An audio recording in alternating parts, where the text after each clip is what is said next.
it's also great to see when having the interviews and you talk to people and explain the distribution business. And for them, you see that there's a complete new world for them opening up for their future, for their career. Yeah. And just to follow on from that, I mean, when I first started the graduate program, when I first joined Avnet, a lot of my friends who were in design and these manufacturing companies, they asked me, what do you do? What is this company that you've joined? So yeah, just to kind of emphasize that point, distribution is not well known among students. Welcome to Avnet Silica's We Talk IoT. We'll chat with innovators, experts, and business owners to learn how they are implementing IoT and using data to create new business opportunities. I am your host, Stephanie Ruth-Haydock.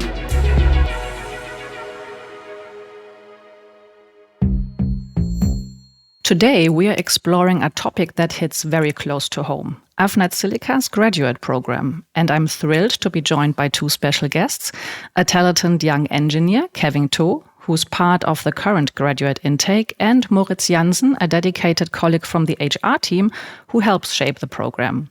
We'll be diving into how to attract and nurture the next generation of tech talent, why hardware engineering remains such a vital field, and how this program is evolving to prepare young professionals for a future shaped by the Internet of Things. Kevin and Moritz, thank you both for joining me today. How are you? Very good. Happy to be here. Thanks for having us. Yeah, thanks.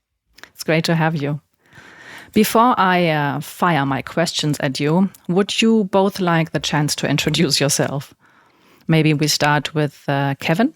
Sure, yeah. So, hi everyone, I'm Kevin. I've been with Avnet for just over a year and a half now. And I started off as a graduate, but now I've transitioned into a new role as an FPGA technical sales engineer. So hi also from my side. My name is Moritz. I'm part of the HR team. You already mentioned that. Focusing and in charge of the young talent programs we have within the EMEA region. And this year marks my 10th anniversary with Avnet. So quite a bit. Celebrations are in order then. During the summer period, yes. So Kevin, I'm obviously curious, what initially drew you to engineering and specifically to hardware rather than software? That's always the big question, right? Yes, yeah, that is a big question. I mean, I think we all face these difficult questions when we choose where we're going to study at university. From the ages of 16, 17, 18, I think we're all very unsure about which direction we're going to go in. I've always been someone who's really enjoyed solving problems. And so I guess that was the initial drive towards engineering, because it's a way to solve problems within the world and also allows me to be a little bit creative as well. And what about the eternal issue of hardware versus software? So I've always been someone who's quite artistic. So I liked doing things with my hands. I was always quite creative. And so hardware offered the ability to problem solve by making things, by taking things apart, and by solving through trial and error and experimenting. Is there like a specific moment where you realized this is the path for you? Yes. So when I was around 17 or 18, I went to a charity shop with a friend of mine, and we found these old broken cameras, film cameras, and so they were super cheap, but they were all broken apart. And so what me and my friend did was we took them home and we just looked online how to put these things back together, how to make them function again properly. I guess that was really it, the excitement of making something work again, or rebuilding something, or maybe putting something together that's completely new. That's a fantastic story. And did they work in the end, the cameras? Some of them, not all of them. You don't have to. Yeah, sorry, I put you on the spot there. Obviously, they did. Yeah, so, some of them. Okay, so maybe that's a good moment where, Moritz, you can maybe explain a little bit what the graduate program is about. Sure. I was curious about the question in my direction regarding IoT or the technical hardware bits, because I can't talk IoT. I can just use it. But yeah, let's come to the program itself. Kevin mentioned that. So just exploring that world of electronics. And with the program, we try to reach those folks being interested in the hardware bit, especially. what we like to do is have a transition from university, so from the theoretical part into the practical world. So for sure, most of the students haven't had the chance to get into all the technical stuff. So really doing the practical part. And on the other hand side, the commercial part, which we are focusing on at Avnet. So the program is designed that you just have the option to explore different areas of the engineering bit. So seeing the different business units we're having within the EMEA region, exploring the different roles, the different processes, also different departments, and then at the end finding your own path. So that's the idea behind, because knowing that you might not know where you'd like to end up after university or immediately after university, would like to give kind of an orientation. So that's what the program is about, having kind of the orientation phase and then a focus area at the end where you can develop yourself into. So that's the idea. And Kevin took the chance to get in the FAE direction. That's one of the big technical roles we're having. Sounds very promising. And how long is the program? So the duration of the program is 15 months. Mm-hmm. Just with what I mentioned, so the orientation phase, let's say, is 60% of that, and then really getting a deep dive into that specific area, because knowing the technology quite a bit from my perspective, there's a lot to explore. And then even if focusing on specific bit of electronics, it takes a while to get into that. So therefore, we have that kind of deep dive for the last 40%. And Kevin, what has been your favorite part of the program so far? I would say the initial orientation part was a time that I really enjoyed, because we got a lot of exposure to the different business units within Avnet, a lot of exposure to different people, a lot of different industries, and it was a good time to just explore. This was a great time to really start building the foundation of, I guess, our commercial and also technical skills. And I imagine it's also a great time to network within the company, right? And meet more experienced colleagues and get to know all the different company departments and the structure really quickly. But have there been any surprising challenges? Well, I will say it was a lot to take in, I'll be honest. Distribution isn't very well known. Well, from my experience, during the university time. So a lot of students, when you talk about distribution, they actually don't know what you're talking about. They know about Farnell, they know about Mouser, they know about all these sort of catalog companies. But when you talk about the distribution industry, it's kind of a confusing topic. Going back to your question, one key piece of advice that someone gave me when I first started was to just be a sponge, just try and absorb everything. But obviously, there's only so much you can absorb within a short amount of time. So, that was really the key challenge. And that's maybe a question for you both. How do you ensure the knowledge transfer between senior staff and new hires? How does that work? Or is that one of the challenges you're still facing? So let's say that is definitely a challenge, because on the one hand side, you need to ensure that people like to share their knowledge, and on the other hand side, you need being kind of absorbing all the knowledge and keeping that. For sure, the more senior people, they've worked in the industry for 10, 15, 20 years. So we have a lot of employees who are sticking to the company for quite a long time, which is good on the one hand side, and on the other hand side, in some cases they think about retirement at any point in time in life. So that's a huge step, and we need to ensure that the knowledge sticks to the company. And therefore, what we did was kind of the mentorship we implemented for the graduate program, where we say, okay, you have an experienced mentor, an experienced person who can give you advice in any kind of situation, who can guide you through all that. So it's a complete new industry. I mentioned that before. It's a lot to learn about the technology, and you might have learned all the theoretical things during your university, but then Kevin said that distribution is a complete new topic, is a complete new chapter. So you need to get into that, understanding how is the commercial side of electronic engineering. That's one of the bits you might not learn during university. And then having that person aside who's really guiding you the way, who's supporting you. And then on the other hand side, you have the colleagues very much supporting you in your day-to-day business. So guiding you the way, trying to support you with their knowledge, with their experiences, because I think that's keen to be successful in such programs. Just to pick up on what Moritz said about the mentorship program, that was super helpful. Some of these mentors, they've been in the industry for decades. And before that, maybe they've had years and years and years of design experience. So having someone there to guide you in the right path, but also give you advice was extremely helpful. I'm very lucky to be surrounded by people who have had decades of experience, so that if I ever encounter any issues, I can, ring them up or ask them, how do I approach these problems? And they're always happy to help. That's another thing I really liked about joining this industry. Most people are just really approachable, and they understand that you're starting from the very bottom, and it takes a lot of time to get there. That sounds fantastic, like a master Yoda on speed dial. Yes, exactly. Exactly. Sounds really interesting, and I'm glad you're enjoying it, obviously. Is there a general awareness about the distribution industry among students, or is that something the industry needs to work on their image? Yes, I would agree with that. It definitely needs a lot of work to kind of expose students to the industry and educate them about what it's about. Because a lot of distribution, I feel like it happens behind the scenes because it's overshadowed by design and manufacturing.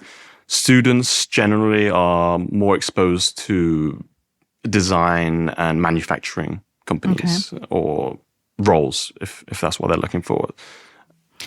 And so, Moritz, what strategy does Avnet Silica then have to retain or, first of all, attract and then obviously also retain top talent in a competitive field?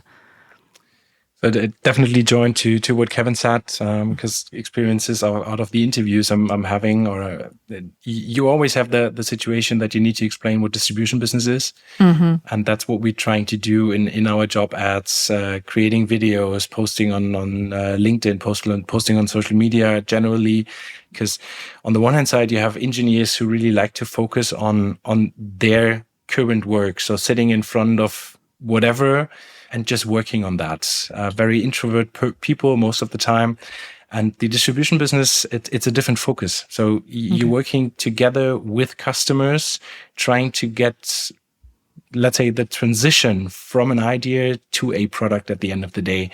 And that means a lot of exchange, a lot of communication with the supplier, with the customer, whomever, and also internally. So you need to communicate with your colleagues because someone else might be more into the area of sensors or into the area of AI or whatever. So you need to talk to your colleagues. You need to be very communicative, and that's a complete different field of engineering. Mm-hmm. And we need to bring that across, trying to show people, as I said before, the sexiness of distribution business, because you really can be an extrovert person, loving the engineering area, but also willing to exchange with others. And for sure, that's a challenge we are facing, because the industry definitely needs to work on that image. On the other hand side, it's also great to see when having the interviews and you talk to people and explain the distribution business, and for them you see that there's a complete new world for them opening up for their future, for their career. Mm-hmm. Yeah. And just to follow on from that, I mean, when I first started the graduate program, when I first joined Avnet, a lot of my friends who are in design and these manufacturing companies, they asked me, what do you do?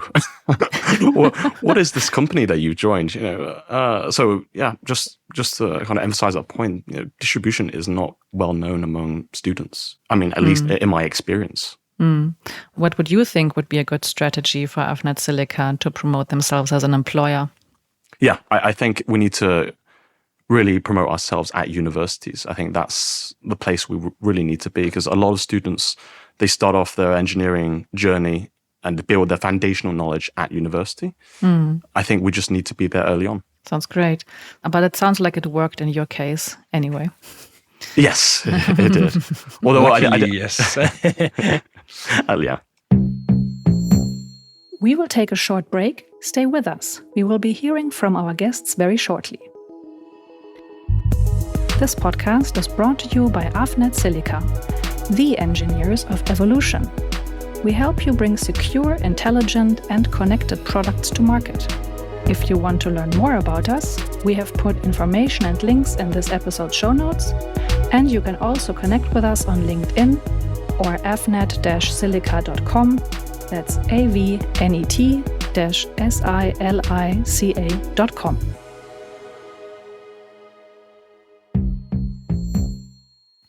And then obviously after the graduate program, you will automatically move into a different role then in Avnet Silica? Well, I'm actually already in my final role as an FPGA technical sales engineer. The transition was quite seamless. Like Moritz said, there's the final 40% of the graduate program where we stay in a focused area within one of the business units. And that's where we receive most of our training for the final position. I'd been kind of doing this role for what felt like 6 months already. Oh, that's cool. Okay. I didn't grasp that at the beginning, how then the transition would work. Yeah. So that's also the idea. I was talking about those 40% at the end to really equip all the graduates we're having with what they need for their next step. And the different areas of technology, they are quite huge, and you need that time to have that deep dive to really get into that. Kevin decided for the FPGA part, and I think that's a very special one where you need to learn a lot and where you never learned enough. So definitely that's part of the program at the end, but learning is a journey. So. And Kevin, how do you see your career path shaping in the next few years, especially in the evolving IoT landscape? Well, the future is always uncertain, right? You know, I'd never thought I would be in this position as an FPGA technical sales engineer when I first started the program. So to really answer the question, I don't know, but I have an idea of where I would like to be, which is I'd like to develop my technical knowledge a lot more and be a lot more specialized in the area in which I am, which is FPGAs. But also, as I've kind of stated wanted to do since I started my engineering journey, I would like to just keep learning. And I think in this business, that's something you're always going to be doing. And that's obviously also a skill that with all the quick technological advances that have been happening in the last years, with this rapid speed, this is one of the most important skills to have. Like, be happy to always learn new things and develop yourself. Yeah, and always be open to opportunities. That's another advice I'd give to the future graduates. You know, don't shy away from things. You know, you might be scared to do it, but you never know. It could be something that takes you up to that next level and builds a lot more of your either commercial or technical skills. To be fair, that's a question I receive often during the interviews when people are asking, okay, how would your perfect candidate look like? So on the one hand side, we have the qualification, but on the other hand side, curiosity for me is one of the key drivers to being open and being agile to those changes, because we have a rapidly changing market and industry, and you need to adjust to that. Otherwise, sticking to the technology out of the 90th might not be worth it to spend time in that field. Are there any other skills you think would be most demanded in the future you could think of? At university, you build a lot of your technical skills and a lot of your foundational knowledge for engineering. But going into this business, which is a people business, you need to really build a lot of your soft skills and also, I think, really develop your problem-solving skills.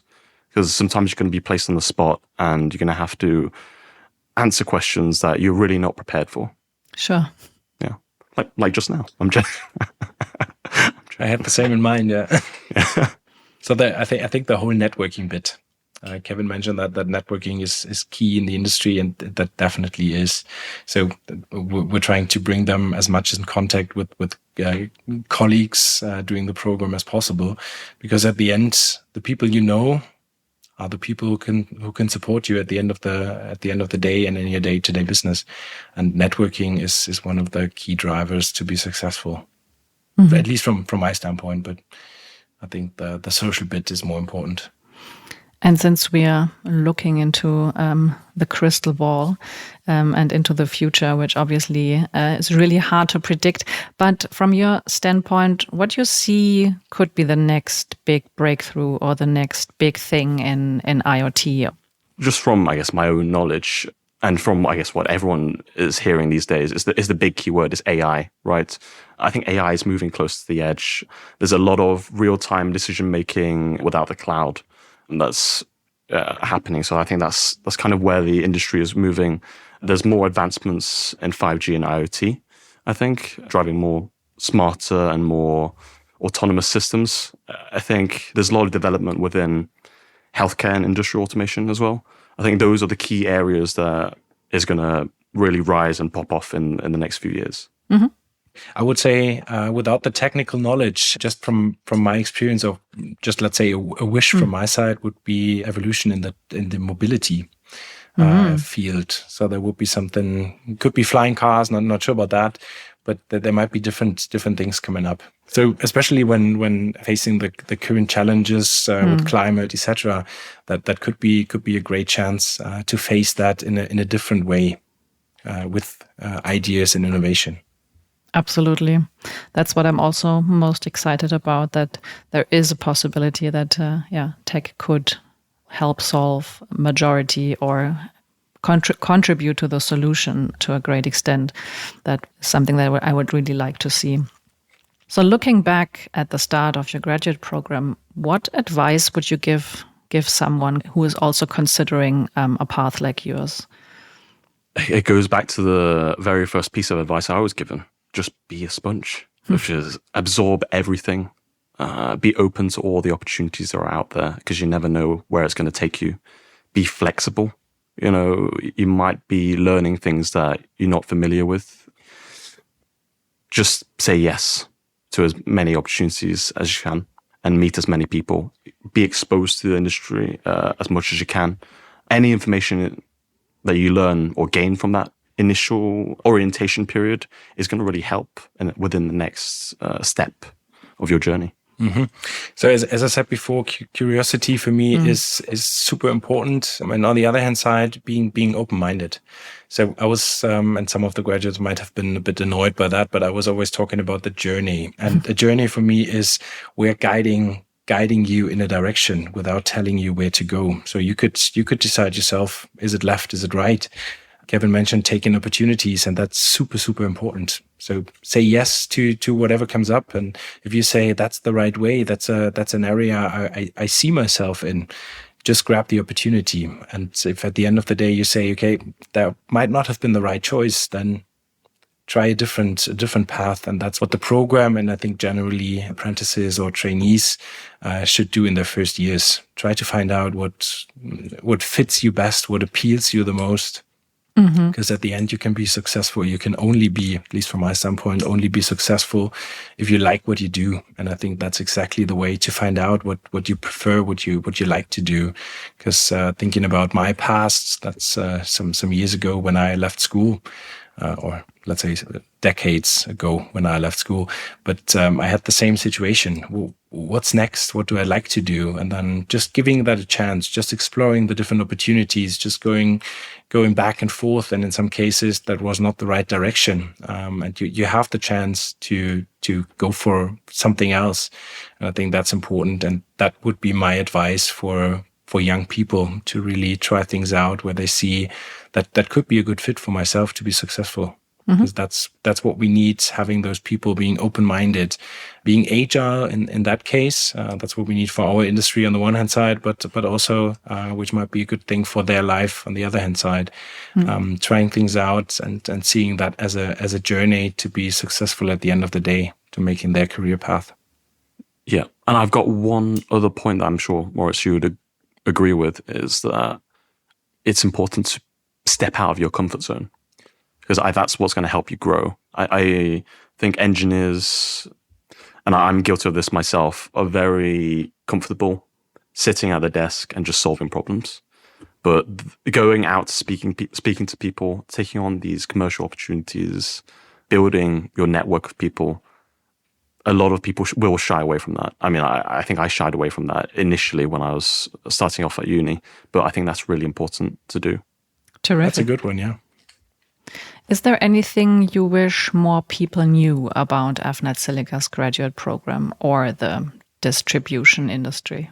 So I think generally the graduate program at Avnet, that's designed to make individuals successful at the end. So we do not have a plan in mind. That's the position after the program. So Kevin's journey, for example, he started and he might have something completely different in mind during his first days. And then having the orientation and having that career path, looking to the left, looking to the right, and just seeing, okay, what fits me best. And I think that's key for that program to be successful, that we do not say that's the position, that's your path, you can just walk that.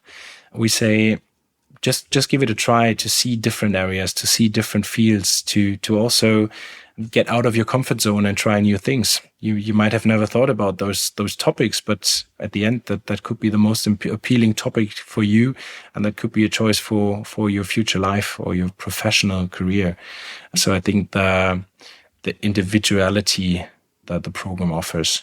And I would say also there are a lot of opportunities out there. There's different roles available within the company, so you don't have to just go down one path. Maybe at the end, maybe if you want to try something else, there is the opportunity to do that. For example, you could be in a technical role now, but who's to say you can't go into maybe more of a commercial role or more of a business focused roles. We have such a variety of departments, I guess, within our company. And if you had to put together a soundtrack for your job or this episode, I'd be curious to know what songs would be on it, or song.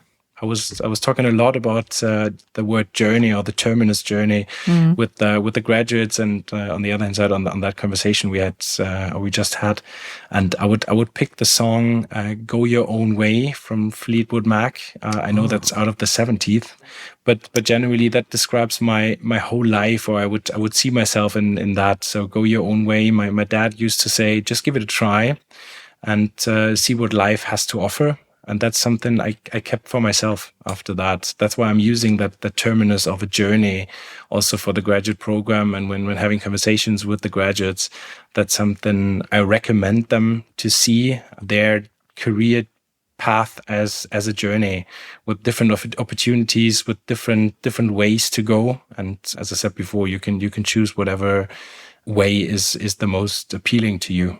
Brilliant. So that's a great song choice. Yeah. Mm-hmm. Terrific song. I would say, just from the top of my head, I think Vienna by Billy Joel would be a good song to represent that. And mainly because if you focus on the lyrics of the song, it talks about how, it's important to take some time. We move in a very fast-paced industry, a very fast-paced world. And I think sometimes, especially at my age, when you're first starting a career, it's very easy to be in the blur of ambition. So I think sometimes it's important to take a step back, breathe, and just really enjoy and appreciate what you're doing. Because, you're never going to get these opportunities again. Absolutely lovely. Thank you so much.